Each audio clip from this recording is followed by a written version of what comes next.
Mintrabajo anuncia decreto que rebajaría a tan solo un día la obligación de las empresas de pagar las incapacidades de sus trabajadores. El gobierno cuenta por primera vez con un observatorio para conocer el panorama real de la corrupción en el país. Revela que la impunidad frente a las investigaciones es gigantesca. A 4 días de iniciar el cese unilateral de las FARC, guerrilla arrecia contra infraestructura petrolera en el sur del país. Por lo menos 30 hectáreas de bosque fueron arrasadas por un incendio forestal en el Cerro de Cristo Rey, al oeste de Cali. Alto consejero para los derechos humanos dice que es muy difícil tener información exacta por parte de las FARC sobre ubicación de minas antipersona. Insólito, delincuentes raptaron un bus del SITP para intentar hurtar un cajero electrónico en el occidente de Bogotá. Panamericanos, más oro para Colombia, hoy en tenis femenino. Definidos rivales de Santa Fe, Junior, Tolima y Águilas en Copa Sudamericana. Bogotá respira cine. Hoy inició el Festival de Cine Independiente Indivo. Al final de la emisión, con su directora Paola Turbay, los espero. Buenas noches, estos son nuestros secretos de hoy.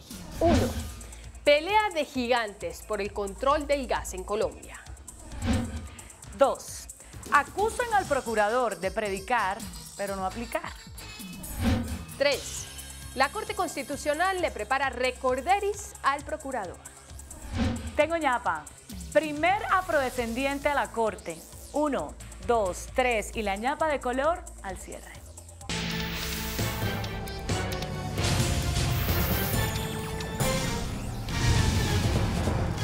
Buenas noches. El ministro de Trabajo, Luis Eduardo Garzón, anunció que están estructurando un decreto para generarle un alivio al sector empresarial, reduciendo a tan solo un día la obligación del pago de las incapacidades médicas de los empleados.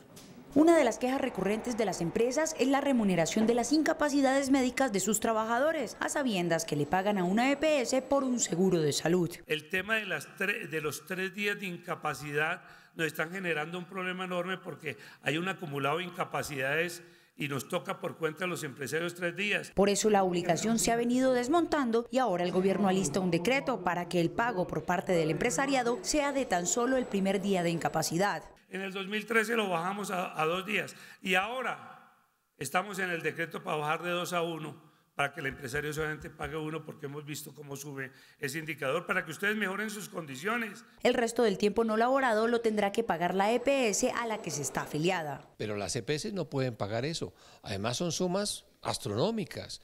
En un primer cálculo podríamos decir que está entre 300.000 y 400.000 millones de pesos al año. Anualmente el sistema de salud paga 450.000 millones de pesos por las ausencias laborales por causas médicas y esta medida aumentará este gasto. Por primera vez el Estado cuenta con información sobre el panorama real del nivel de corrupción en el país. El observatorio de la Secretaría de Transparencia de la Presidencia revela que la impunidad es gigantesca frente a las sanciones por este delito. Este informe, que fue presentado la semana pasada en la Comisión de Moralización al presidente Juan Manuel Santos, revela cuáles son los delitos que están siendo más sancionados. Son los delitos de cohecho, de concusión y de peculado por apropiación a favor propio o a favor de terceros.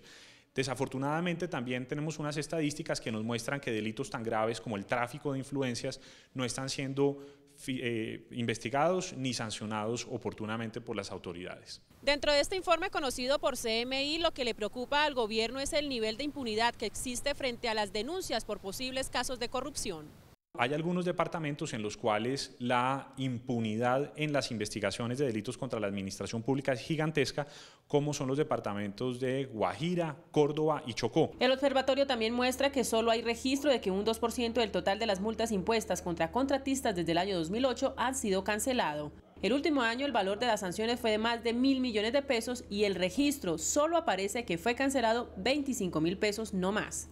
No tener esa certeza de que las sentencias condenatorias están siendo ejecutadas y que las personas que se vieron involucrados en los casos de corrupción están pagando las consecuencias de sus actos, pues habla mal de la justicia y es un motivo enorme de preocupación. Con este observatorio el gobierno espera tener información real sobre la corrupción en el país y atacar este delito con diferentes políticas que ya vienen implementando y convenios con los entes de control. Un insólito intento de hurto se registró en Bogotá. 2 delincuentes raptaron un bus del CSITP, amordazaron a su conductor y amarraron el vehículo a un cajero automático para intentar arrancarlo de la pared. La policía ya tiene videos y retratos hablados de los sospechosos. Un robo casi de película fue el que 2 hombres intentaron hacer con este bus del SITP en Engativá, occidente de Bogotá.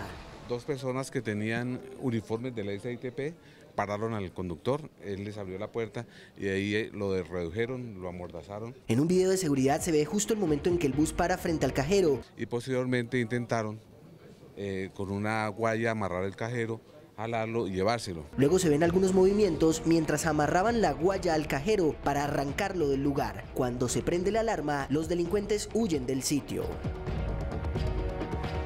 La persona fue llevada en contra de su voluntad. Es un secuestro simple y sobre eso vamos a basarnos. La policía trabaja en la recopilación de videos y retratos hablados con el conductor y otros testigos para dar con la captura de los delincuentes que podrían afrontar una condena de 12 a 20 años de prisión. A 4 días de que inicie la nueva tregua unilateral declarada por las FARC, esa guerrilla arreció los atentados en el sur del país. Una carga explosiva fue activada en el oleoducto trasandino Vereda El Boquerón, vía Ipiales. Esto se le atribuye al parecer al Frente 48 por una retaliación de las operaciones que venimos adelantando sobre el sector. Con este son 13 los atentados registrados al oleoducto trasandino en Nariño en lo que va corrido del año. La vía panamericana entre Cali y Popayán permaneció cerrada por más de 10 horas, luego de que subversivos de la columna móvil Jacobo Arenas de las FARC dinamitaran toda la calzada a la altura del municipio de Piendamó. Según las autoridades, una poderosa carga de explosivos fue activada dentro de esta alcantarilla. Aproximadamente colocado unos 50 kilos de explosivos al lado y lado de la vía sobre una alcantarilla donde afecta la capa asfáltica. Este es el 8º ataque sobre esta vía internacional en lo que va corrido de este año. El Frente 48 de las FARC derramó el crudo que transportaban 4 tractomulas en el departamento del Putumayo. El hecho se produjo en la vía de la vereda Miraflores en el municipio del Valle del Guamués. Banco Corbanca te acerca a lo que quieres ser.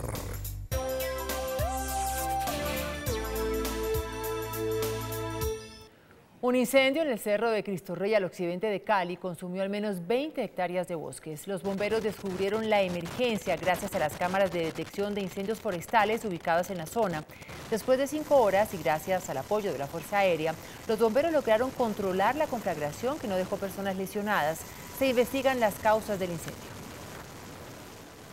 Sanciones por más de 2.600 millones de pesos impuso la Superintendencia de Salud a 6 EPS y al Departamento de La Guajira por la muerte de 12 menores por causas relacionadas con la desnutrición.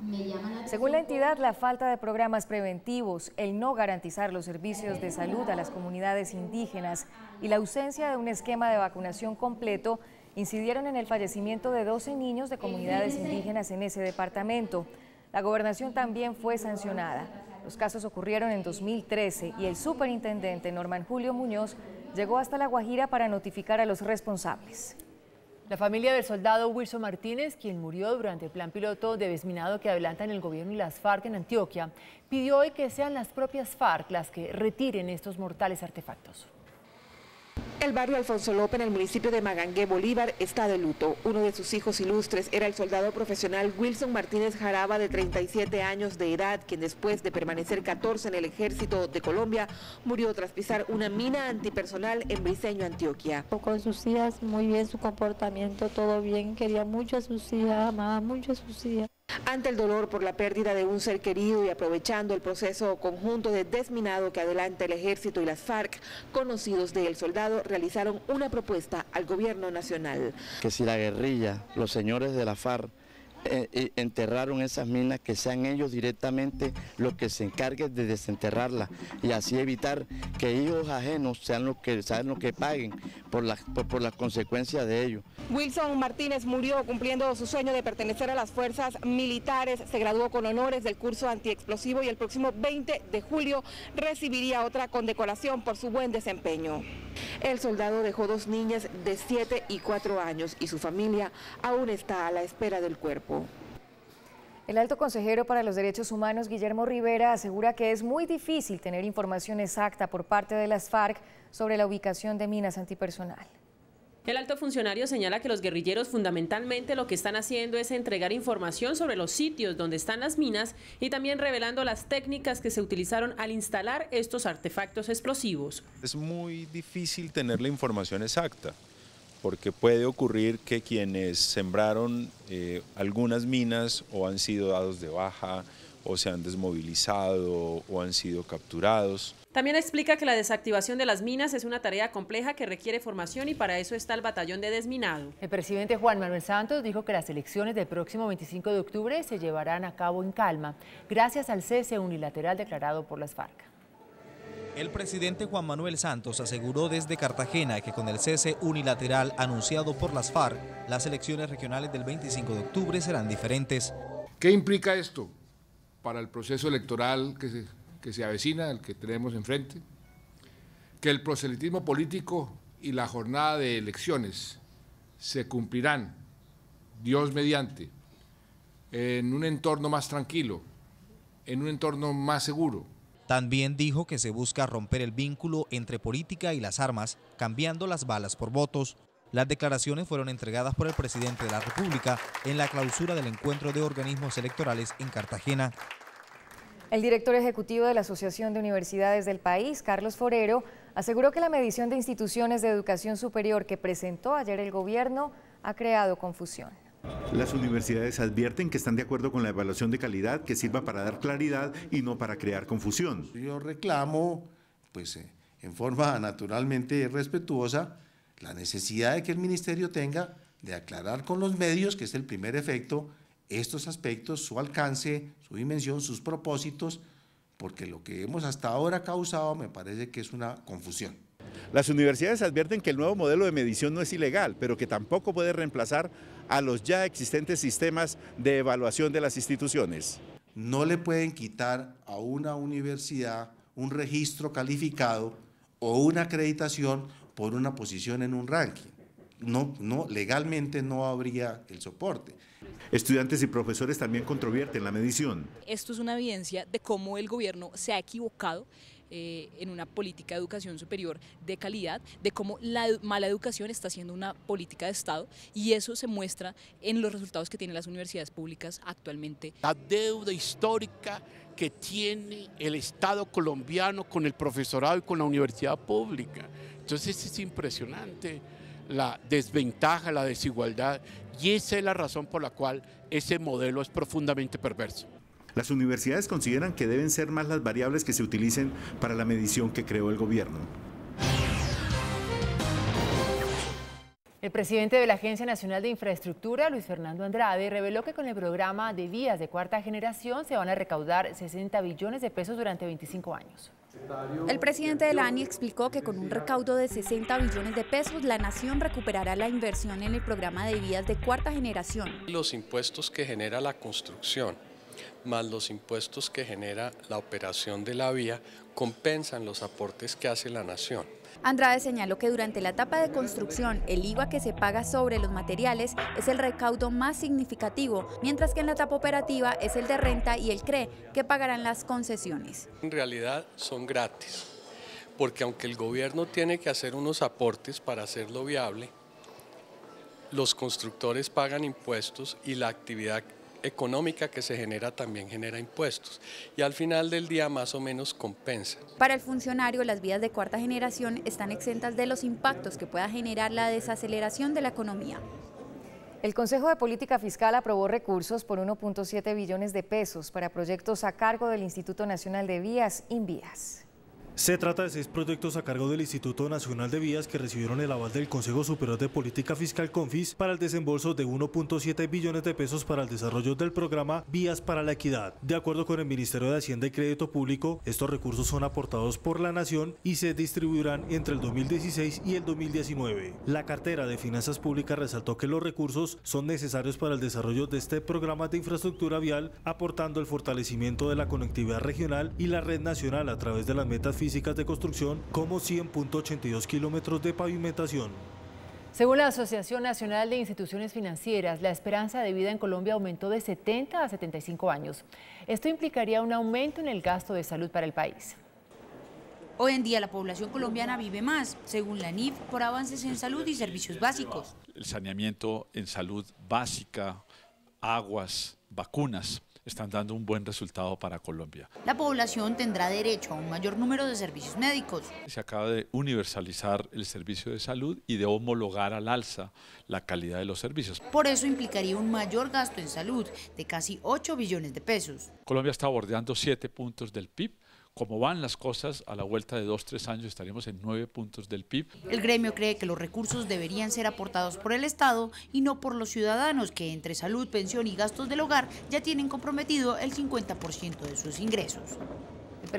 El presidente de la ANDI, Bruce McMaster, pedirá medidas especiales para impulsar la producción industrial que se mantiene en terreno negativo.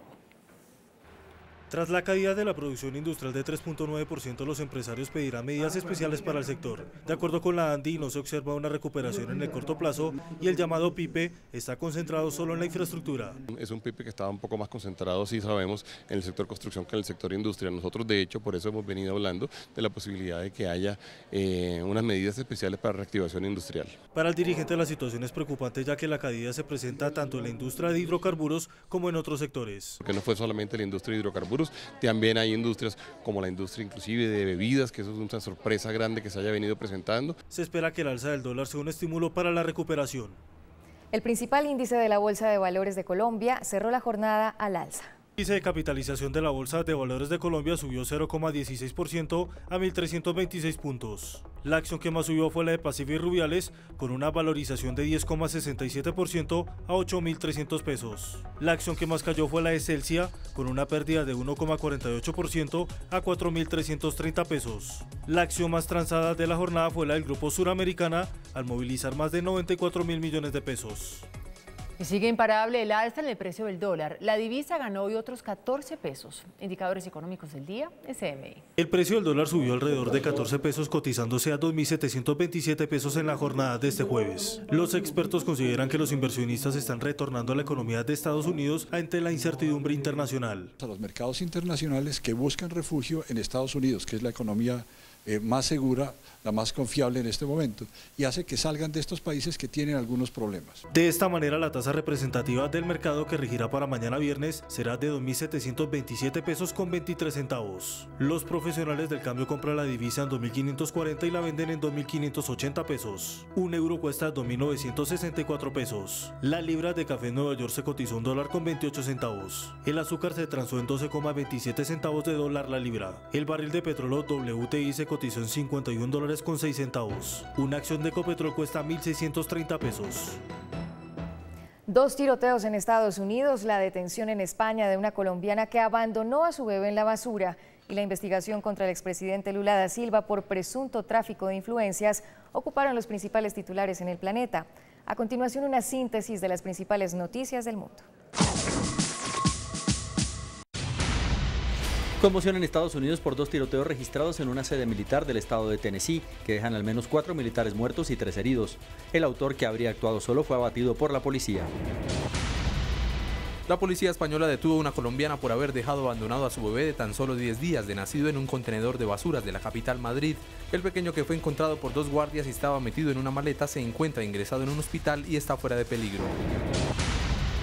La Fiscalía de Brasil abrió una investigación penal contra el expresidente Lula da Silva por presunto tráfico de influencias. El Ministerio Público busca averiguar si el exmandatario favoreció a la constructora Odebrecht al presuntamente haber influido en el Banco Nacional de Desarrollo Económico tras concluir su mandato para que le concediera millonarios créditos.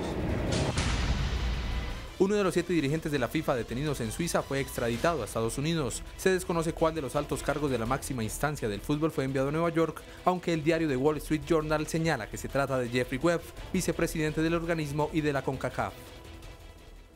La tenista Mariana Duque le dio el oro 17 a Colombia en los Juegos Panamericanos. Ya volvemos. Nick Sandow, uno de los protagonistas de la serie Orange is the New Black, una de las más exitosas en la televisión norteamericana en la actualidad, se encuentra en Bogotá y nosotros estuvimos con él. Después de comerciales, desde la inauguración del Festival de Cine Independiente de Bogotá, Indivo, los espero. Hola, muy buenas noches. Hoy rodeada de algunas de las personalidades más destacadas del cine nacional e internacional. Los saludo desde el Centro Comercial Avenida Chile, pues aquí se realiza el lanzamiento de la primera edición del Festival de Cine Independiente Indivo.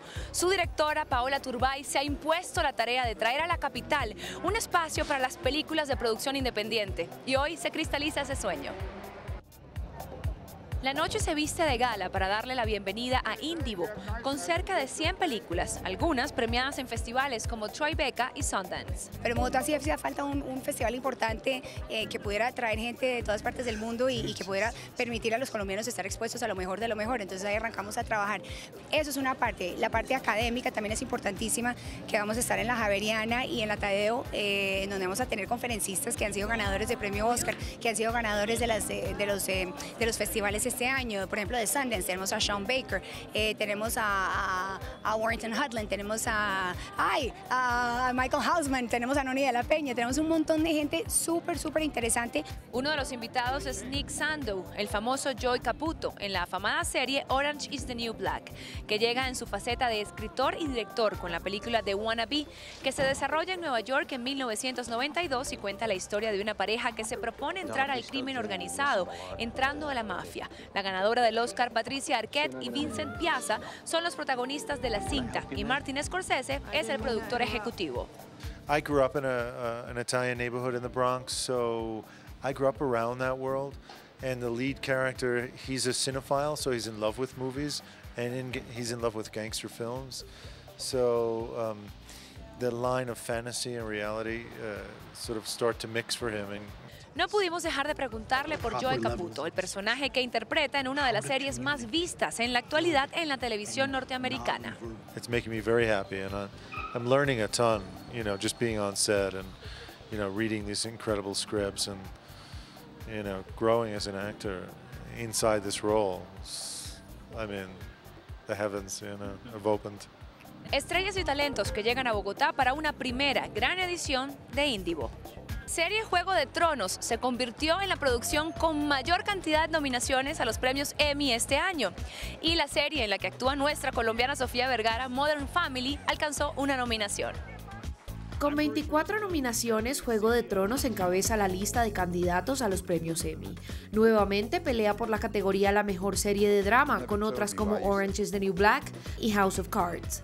Por el premio a la mejor serie de comedia compiten Modern Family, donde actúa la colombiana Sofía Vergara, Louis, Silicon Valley, entre otras. Entre las candidatas a recibir el galardón a mejor actriz principal de drama, encontramos a Claire Danes y Viola Davis. Por su parte, Adrien Brody ha sido nominado como mejor actor principal de serie o película de televisión por Houdini, y en esa misma categoría las mujeres más destacadas son Felicity Huffman, Jessica Lange y Queen Latifah. La edición número 67 de los Emmy se transmitirá el próximo 20 de septiembre. And Orange is the New Black. Las raíces de los negocios están en el campo. Conozca la Cenagro Expo hasta el 20 de julio en Corferias. Encuentre temáticas como la hortofruticultura, espacios de agricultura familiar y una muestra de más de 5.000 ejemplares de diferentes especies. Lo esperamos. Se exhibe en Bogotá Antología, la exposición de uno de los artistas venezolanos más influyentes de Latinoamérica, Osvaldo Vigas. Usted podrá disfrutar de su obra hasta el 16 de agosto en el Mambo. Una exposición itinerante traída por la Fundación Osvaldo Vigas, que recoge lo más representativo de su trabajo, incluyendo una obra de su famosa serie Brujas, que pudo recuperar en una subasta antes de morir. Dentro de esa obra pictórica, constructivistas e informalistas, está la figuración. La mayoría de sus obras estuvieron inspiradas en sus raíces latinoamericanas y en figuras prehispánicas venezolanas. La figura femenina de la cabeza achatada, los ojos granos de café. Empezó a recorrer todo el país buscando petroglifos, que son las pinturas en piedra, ¿no? Buscando esos primeros signos de nuestra cultura. Vigas logró la universalidad a través de sus propuestas formales y conceptuales que desarrolló a partir de experiencias, viajes y amigos, como el maestro Pablo Picasso. Desde el lanzamiento de Indivo, el Festival de Cine Independiente de Bogotá, me despido por hoy deseándoles que tengan una muy feliz noche. Nosotros nos vemos mañana. Chao. Después de la pausa, nuestros secretos de hoy. 1. Pelea de gigantes por el control del gas en Colombia. 2. Acusan al procurador de predicar, pero no aplicar. 3. La Corte Constitucional le prepara recorderis al procurador. Tengo ñapa. Primera afrodescendiente a la Corte. 1, 2, 3 y la ñapa de color después de comerciales. Estos son nuestros secretos de hoy. 1. Está en marcha una pelea de gigantes que casi nadie, con excepción, claro, de los interesados, conoce para fortalecerse en el suministro de gas en el país. El pleito radica en quién se queda con la mayoría de las acciones de Invercolsa, la famosa empresa cuyas acciones fueron adquiridas por el exministro Fernando Londoño y posteriormente devueltas a Ecopetrol. En este momento, Ecopetrol tiene el 43.35% de las acciones de Invercolsa y el 8.53% está en litigio. Ese porcentaje corresponde a las acciones que se compraron con los rendimientos de las acciones que Londoño compró y que luego devolvió. La Junta de Ecopetrol debe decidir ahora si vende las acciones de Invercolsa, cómo las vende, a qué precio, bajo qué metodología y a quién se las vende. Hoy el 43% de Invercolsa está en poder de Ecopetrol y el 49% está en cabeza de otro grupo de inversionistas. Las acciones tienen un precio de mercado y Ecopetrol no vendería por debajo de ese precio porque incurriría en detrimento patrimonial. Los interesados en adquirir Invercolsa son Promigas, Ashmore, Fondo de Inversión Privado de Estados Unidos, y los actuales socios de Invercolsa, que suman cerca de 100 inversionistas. De realizarse una puja o subasta, dando cumplimiento a la Ley 226 sobre privatizaciones, Ecopetrol podría darles espacio a otros jugadores y a la misma EPM, que parece interesada, para que pueda recaudar más dinero y aliviar su actual mala situación económica creada por la baja del precio del crudo. Se calcula que Invercolsa tendría una base de 1.8 billones de pesos. La lucha de gigantes que realmente existe hoy es quién tendrá la mayoría de Invercolsa, si Ecopetrol o los otros accionistas. Si es Ecopetrol, vendería a cualquiera el 51% de Invercolsa, lo cual les significaría una prima adicional por el control de la compañía. Pleito para pagar balcón y en primera fila. 2. Todo parece indicar que el procurador como devoto predica, pero como humano no aplica. El procurador Alejandro Ordóñez le pidió a la Corte Constitucional declarar contraria a la Carta Política de 1991 una ley que permite elegir bajo la modalidad de libre nombramiento y remoción a los jefes encargados de control interno de las entidades públicas. En el concepto enviado a la Corte, concluye que estos funcionarios deben ser elegidos por concurso de méritos y estar inscritos en carrera administrativa. Hace una vehemente defensa del principio de la meritocracia para acceder a los cargos públicos y concluye que la Ley 909 del 2004 no cumple las condiciones para clasificar los cargos de jefe de control interno como de libre nombramiento y remoción. Lo curioso del caso es que mientras por un lado el procurador Ordóñez defiende la meritocracia, por el otro aún no cumple la orden que le impartió la Corte Constitucional de convocar a un concurso de méritos para nombrar a más de 700 cargos de procuradores judiciales. 3. El procurador a veces desconoce las órdenes de la Corte Constitucional, como ocurrió con el fallo sobre el aborto. Resulta que la Corte Constitucional declaró inexequible la norma que autorizaba al Procurador General a posesionar a los nombrados por él bajo el régimen de libre nombramiento y remoción. El fallo le dio 6 meses de plazo al procurador Alejandro Ordóñez para que convoque a concurso de méritos para los cargos que había en nómina en este momento en el Ministerio Público y otros 6 meses para evaluar las postulaciones y proveer los cargos de acuerdo con los puntajes más altos. De eso hace ya 2 años y en la corte ya están pensando en hacerle un recorderis. Y tengo ñapa, primer afrodescendiente que llega a una alta corte en Colombia. Carmelo Perdomo, nuevo magistrado del Consejo de Estado, tiene el honroso honor de ser el primer afrodescendiente en ser nombrado en propiedad para ocupar una magistratura de una alta corte en Colombia. Perdomo fue elegido nuevo miembro de la sección segunda del máximo tribunal administrativo en reemplazo de la exmagistrada Berta Lucía Ramírez, quien dejó el cargo en octubre del año pasado por cumplimiento del periodo. En una reñida votación, obtuvo la elección por encima de candidatos como la actual delegada disciplinaria de la Procuraduría, María Eugenia Carreño, considerada ficha del procurador Alejandro Ordóñez. El nuevo magistrado de la sección segunda es oriundo de Cereté, en Córdoba. El magistrado Perdomo fue ponente de una de las tutelas que presentó el alcalde Gustavo Petro cuando fue sancionado por el procurador Ordóñez y que fue finalmente concedida. Otro voto en contra del procurador. Y no es precisamente del presidente ni de las FARC. Hasta mañana. Que descanse.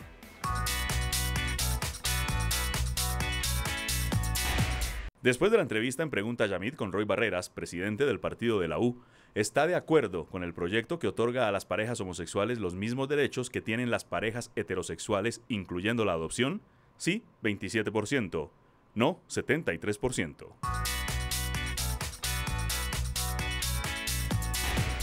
Hasta aquí las noticias. Nos vemos mañana como siempre en CMI La Noticia. No se muevan, ya viene hashtag.